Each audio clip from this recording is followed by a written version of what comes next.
আজি 30টা দিন পাৰ হ'ল হাৰ্থ জুবিন গাৰ্গ নাই আৰু তেখেতক লৈ মুখ্যমন্ত্ৰীৰ পৰা আৰম্ভ কৰি বিভিন্নজনে বিভিন্ন ধৰণৰ কথা বতৰা কৈ আছে, কিন্তু ন্যায় বিচাৰিছে ৰাইজে। কি দেখিছে আপুনি? চিধা কথাটো হ'ল জুবিন গাৰ্গৰ মৃত্যুটো চিধা মৃত্যু নহয়, জটিলভাৱে পৰিকল্পিতভাৱে তাক মাৰা হৈছে। আৰু ইয়াত মুখ্যমন্ত্ৰীৰ ঘৈণীয়েক পুৰা মাত্ৰা জড়িত আছে, এইটো ওলাব। আজি মই তথ্য দিব নোৱাৰিম, কিন্তু ওলাব। যিখিনি তথ্য ইতিমধ্যে আহিছে আমিতো বুজি পাওঁ না, আমি মূৰ্খ নেকি, আমি বুজি নাপাওঁ নেকি? যিখিনি আহিছে, এতিয়া যদি মই কোৰ্টৰ জাজ হলো হয়, মই আজি অৰ্ডাৰ মাৰি দিলো হয় হিমন্ত আৰু হিমন্তৰ বৌ জড়িত আছে। এইটো আপুনি কিহৰ ভিত্তিত ক'ব বিচাৰে যে মুখ্যমন্ত্ৰী আৰু মুখ্যমন্ত্ৰীৰ পত্নী ইয়াৰ লগত জড়িত আছে? কিহৰ ভিত্তিত? এটাতো আপোনাৰ কোনো এটা লাগিব। কলো এইটোৱে কলো, সাগৰত যে সাঁতুৰি আছে মানুহটা যে তাত বহি আছে, তাক ধাক্কা মাৰি যে দিয়া হ'ল, আগবঢ়াই যে দিয়া হ'ল, ধাক্কা মাৰিব লগা হ'ল কিয়? সাগৰত গৈছো ফূৰ্তি কৰিবলৈ, মই নিজে সাঁতুৰিব নামিম, যেনে পাছত নামিছে, নিজেই নামিছে। আগত ঠেলা হেঁচা কিয় কৰা হ'ল? এতিয়া যি কল্ড ড্ৰিংকছ খোৱা বুলি কৈছে, এতিয়া বহুতে মদ বুলি কৈছে, আকৌ মদত বিষ দিয়া বুলি কৈছে। আপুনি এই মুহূৰ্তে এটাও ক'ব নোৱাৰে, কিন্তু কথাবিলাকতো আহিছে। কোনটা সঁচা কোনটা মিছা আপুনি এটাও ক'ব নোৱাৰে, কোনটো সঁচা কোনটো মিছা। কি জানি মদৰ ভিতৰত বিষটো দিয়া হৈছে, এইটোৱে সঁচা হয়। মানুহটো মৰিছেই। বাদ দিয়ক সেইবিলাক। মৃগী বেমাৰ থকা এটা মানুহ, আপুনি চিম্পুল কথা এটা হওক, মৃগী বেমাৰ থকা এজন মানুহক আপুনি পানীৰ ওচৰত যাব দিব নোৱাৰে, জুইৰ ওচৰত যাব দিব নোৱাৰে। চবখিনি শিক্ষিত মানুহ। মই যে হিমন্ত বিশ্বৰ বক দোষ দি কথা কৈছো, কিয় নকওঁ? অসমৰ ভিতৰত হাইলি কোৱালিফাইড যিকেইটা পৰিয়াল, হিমন্ত বিশ্বৰ পৰিয়ালৰ এটা শিক্ষিত পৰিয়াল। আৰু মহন্তহঁতৰ যিটো পৰিয়াল, পাৰ্থসাৰথী মহন্ত ডিজিপি আছিলে, শ্যামকানু মহন্ত তাৰ দাদাটো, এই পৰিয়ালবিলাক অসমৰ 500 বা 1000 2000 পৰিয়াল যদি হাইলি কোৱালিফাইড পৰিয়াল আছে, আমাকৰ পৰিয়ালটো শিক্ষিত পৰিয়াল। এই শিক্ষিত মানুহবিলাকে এইটো কাম কিয় কৰিল?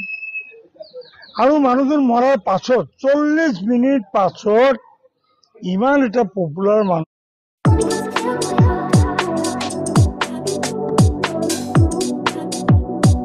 বিশ্বৰ ভিতৰত নাম্বাৰ 2ত আহিলে, আপোনাৰ শ্ৰদ্ধাঞ্জলিৰ ক্ষেত্ৰত 2 নম্বৰ পজিশ্যনত আহিলে জুবিন গাৰ্গ। হাৰ্ট থ্ৰব বুলি কোৱা হৈছে। What do mean by heart throb? অন্তৰৰ মণি, তাকে কয় হাৰ্ট থ্ৰব। এইজন মানুহক মাৰি তোমাৰ কি লাভ হ'ল? আজি বাচি থাকিলে আমাৰ অসমখনৰ নাম আৰু অলপ ওপৰত ল'লে হয়। এটা কথাৰ কাৰণে মাৰিছে দেই। এতিয়া আপুনি কৈছে হিমন্ত বিশ্বক কিয় দোষ দিয়ে? কিয় দোষ নিদিম? এই যে জুবিন গাৰ্গে যে কৈছিলে বিজেপিক ভোট দিব নালাগে, চিধা কথা, বাটলা পাৰ্টি। এইটো বিজেপিক ভোট নিদি কোনফালে আপোনালোকে দিয়ে দিয়ক। জুবিন গাৰ্গক এইকাৰণে মাৰা হৈছে। হিমন্ত বিশ্বৰ ভয় হৈছিল জুবিনে যদি কিজানি আপোনাৰ হেৰিত যদি ভোটত থিয় দি দিয়ে মোৰ বিৰুদ্ধে। এতিয়াও হিমন্ত ফ্ৰী নহয়, হিমন্ত এতিয়াও ফ্ৰী নহয়। শ্যামকানু মহন্ত আৰু সিদ্ধাৰ্থ শৰ্মাক যেতিয়া বাক্সাত অনা হ'ল, তাত যিটো গণ্ডগোল হ'ল আপুনি গম পায়। তাত 9জন মানুহ প্ৰথম অৱস্থাত এৰেষ্ট কৰা হ'ল, তাৰে 8জন মুছলমান, এজন হিন্দু আছিলে। কেনেকুৱা দেখিছে? তাতো মুছলমান ক'ত আছে? বাক্সাত মুছলিম মানুহ আছে ক'ত? চালা গৰু। হিমন্তক মই গৰু বুলি কম, ফাৰ্ষ্ট ক্লাছ গৰু এটা, ডক্টৰৰ ডিগ্ৰী লোৱা গৰু এটা কম মই। তাত মুছলিম মানুহ আছে ক'ত? বাক্সাত 5% বা 7% মুছলিম মানুহ আছে। সব বড়ো, কছাৰী, চাওতাল, এইটা সেইটা অমুক তমুক। 7% মুছলিম মানুহ আছে। আচলতে হৈছে কি, তাত আচলতে হিমন্তৰ টাৰ্গেটে যেহেতু মুছলমান, এই কৈয়ে থাকে মুছলমানক মই টাৰ্গেট কৰিমেই, মুছলমানক খতম কৰাটোই মোৰ কাম, এই কথাবিলাক কৈয়ে থাকে। তাত হয়তো যিখিনি প্ৰতিবাদ কৰি আছিলে হিমন্ত বিশ্ব আজিকালি CID লগাই ৰাখে। তাত মুছলিম কেইটা থাকে, এইকেইটা খুচৰি খুচৰি উলিয়াবি। তাৰ যিকেইটা CID আছিলে সেইকেইটা বোধহয় এই 7টা উলিয়াইছে। এই 7টাক লৈ জেলত সোমাই দিছে, বদনামটো মুছলমানক দিছে। আৰে মুছলমান কৰি থাকা না, ই মুছলমান মুছলমান কৰি থাকোতে থাকোতে এদিন দম আটকিব, হাত ফেল বুজি পায়। হাত ফেল কেনেকে হয়? এই যে কথা কৈ আছো হেক, ইয়াকেতো হাত ফেল কয়। কথা কৈ আছো তো হিমন্ত কুণ্ডলা এই ক'ব না মৰি যাব। এই যে মুছলমান মুছলমান কৈ আছে কওঁতে কওঁতে এই হাত ফেলে মৰি জানিব। আমাৰ এই মিয়া মানুহৰ ভিতৰত, আমিতো মিয়া নহয় ভাটিয়া মানুহ, চহৰীয়া মানুহৰ ভিতৰত, পূৰ্ববংগীয় মানুহৰ ভিতৰত লাহাইলা বুলি এটা শব্দ আছে। লাহাইলা জোলহা এটা কমিউনিটি আছে। সেই লাহাইলা কমিউনিটিটো কয় কি, লাজ দিলেও কি হব, লাজ নলয়। তাৰমানে চৰম দিলে হইব কি, চৰম লেয় না। হিমন্ত বিশ্বৰ সেই অৱস্থা হৈছে। তাক লাজ যিমানেই দিয়ক, তাক লাজ দিলে কি হব, এই লাজ নাপায়, তাৰ ইজ্জত আছে। কেনেকে চাকৰিবিলাক বিক্ৰী কৰি খাইছে। ভাৰতবৰ্ষৰ ভিতৰত এনেকুৱা এটা মুখ্যমন্ত্ৰী উলিয়াওকচোন, কোনো এজন মুখ্যমন্ত্ৰীৰ হাতত ডেভেলপমেণ্টেল ডিপাৰ্টমেণ্ট আছে নেকি? মুখ্যমন্ত্ৰীৰ হাতত এইকেইটা ডিপাৰ্টমেণ্ট থাকে। অতিৰিক্ত home, finance, PND, SAD, GAD, এইকেইটা ডিপাৰ্টমেণ্ট থাকে। অতিৰিক্ত হোম থাকে, হোমো নাথাকে। হোম মিনিষ্টাৰ আজিকালি বহুতক দিয়ে। কোনো দিন PWD, হেল্থ, ডেভেলপমেণ্টেল ডিপাৰ্টমেণ্ট মুখ্যমন্ত্ৰীৰ হাতত নাথাকে। কোনো এজন ভাৰতবৰ্ষৰ কোনো এজন মুখ্যমন্ত্ৰীৰ হাতত দেখা নাই। ইয়াৰ হাতত কোনটো পৰ্টফলিঅ আছে?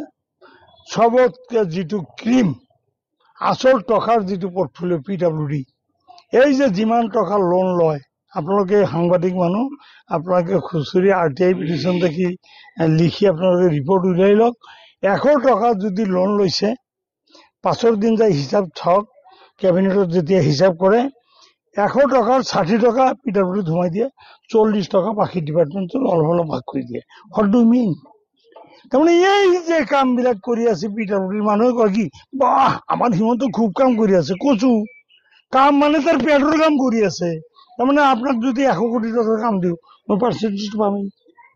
ই পাৰ্চেণ্টেজ মুখ্যমন্ত্ৰী, কামৰ মুখ্যমন্ত্ৰী নহয়। আলি আকবৰ মিয়াই 26ৰ নিৰ্বাচনত কোনটো সমষ্টিৰ পৰা কোন দলৰ পৰা খেলিব? মই কোনো দলৰ নাই, মই কোনো দলত নাযাওঁ। চব দলে মোক পুৰা অচিলা বেম্ববিলাক দি থৈছে। মই কোনো দলত নাযাওঁ। মোৰ মিছেছে যেনেকে নিৰ্দলীয়ভাৱে জিলা পৰিষদ জিকিছে, 20টা মেম্বাৰ, কংগ্ৰেছৰ 11টা আছিলে, কংগ্ৰেছৰ ভোটী হৈ আছে। তাৰ ভিতৰত আলি আকবৰ মিয়াৰ মিছেছে নিৰ্দলীয়ভাৱে জিলা পৰিষদৰ চিফ হৈছে। আলি আকবৰ মিয়া ইনশাল্লাহ দোয়া কৰিব, মই তেনেকে MLA হ'ম। কোনো দলত নাযাওঁ বিচিং জৰুৱাৰ পৰা। আপুনি বিধানসভাত গুণ্ডা প্ৰকৃতিৰ MLA কিয় বিচাৰে? মাৰিব লাগিব, চিধা কথা। জুবিন গাৰ্গক এইকাৰণে ভাল পাওঁ, জুবিন গাৰ্গে যে কৈছিলে BJPক ভোট দিব নালাগে, চিধা কথা। হিমন্তই যদি এনেকে কথা কিন্তু কৈ থাকে, চিধা কথা তাক মাৰ দিব লাগিব। সেইকাৰণে গুণ্ডা MLA